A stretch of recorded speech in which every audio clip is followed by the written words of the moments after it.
اکثر ما وقتی میبینیم چند تا دونه از سر موامون ریخته سریع دچار استرس میشیم. من میخوام دو تا چیز رو به تو بگم.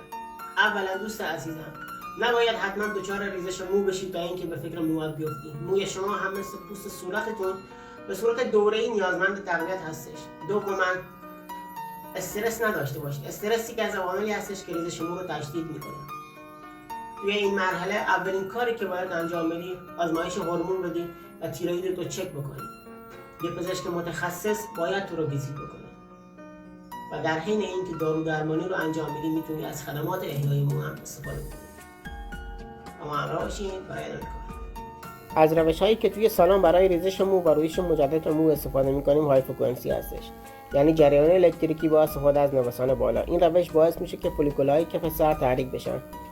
از طرف این جریان باعث میشه گردش خون کف سر بالا بره و اکسیژن رسانی جذب مواد در این مرحله و مراحل بعدی بیشتر بشه. مزونیدلینگ کف سر با استفاده از کوکتل‌هایی که غنی شده از ویتامین‌های گروه B, C, زینک، منگزیم هستند و کلاً هر چیزی که برای رویش مجدد مو هستش توی این کوکتل‌ها وجود داره. چون خودش جراحت‌های ریز ایجاد میکنه، بدن رو فعال به ترمیم این جراحت‌ها میکنه.